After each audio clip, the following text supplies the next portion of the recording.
कभी सोचा है जिंदगी का असली मतलब क्या है? क्या चीज़ किसी को जिंदा बनाती है और कौन तय करता है कि क्या चीज़ लिविंग है और क्या नहीं? एक ऐसे साइंटिस्ट थे जिन्होंने इन सभी सवालों का जवाब सिर्फ समझा ही नहीं, पूरी दुनिया को भी समझाया। जिनका काम चार्ल्स डार्विन के बाद इवोल्यूशन को एक अलग ही एंगल से देखना सिखाया। जिन्होंने स्पीसीज को एक अलग ही नज़रिए से डिफाइन किया।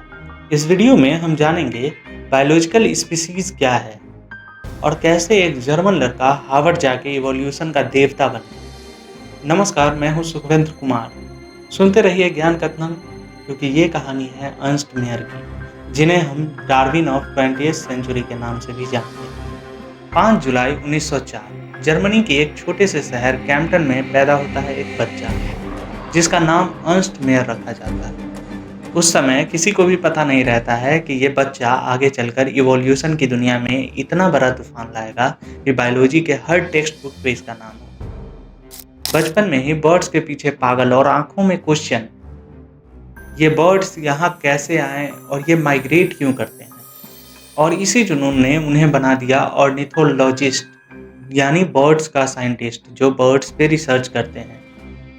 पर ये तो सिर्फ शुरुआत थी। 1930 में जब दुनिया वर्ल्ड वॉर 2 के आगे पीछे हिल रही होती है, तब मेयर साहब क्वाइटली एक साइंटिफिक रिवॉल्यूशन की बुनियाद रख रहे होते हैं।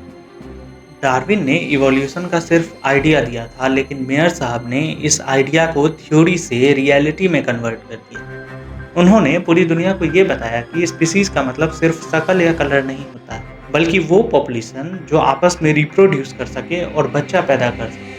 सिस्टमैटिक टैक्सोनॉमी, जू जियोग्राफी, हर जगह उनकी रिसर्च ने इवोल्यूशन को और गहरा बना दिया। 1953 में मेयर हार्वर्ड यूनिवर्सिटी के faculty of art and science का हिस्सा बन जाते हैं और फिर एक लंबे करियर के बाद 1975 में वो वहाँ से रिटायर करते हैं with the title Alexander Agassiz professor of zoology emeritus. पर रिटायरमेंट उनके लिए द एंड नहीं था। उन्होंने अपने 80 साल के करियर में 700 से ज़्यादा साइंटिफिक पेपर और 20 से ज़्यादा बुक्स लिखी।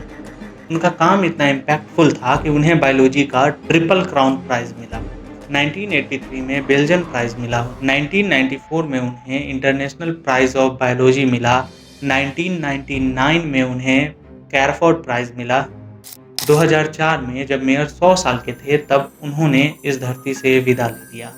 जब भी कोई स्टूडेंट इवोल्यूशन के बारे में पढ़ रहा होता है, जान रहा होता है, कहीं ना कहीं वो मेयर साहब के बात से इंटरेक्ट कर रहा होता है, उनकी बातों को समझ रहा होता है। तो जब भी कोई आपसे पूछे कि चार्ल्स डार्विन के बाद इवोल्यूशन को किसने समझाया, तो आप कहना Ernst Mayr, the man who didn't study life, he redefined it. तो अगर आपको ये कहानी इंस्पायरिंग लगी तो कमेंट में ज़रूर बताना कि ज़िंदगी का मतलब आपके लिए क्या है। और वीडियो को लाइक करो और शेयर करो उन दोस्तों के पास जिन्हें लगता है साइंस बोरिंग है।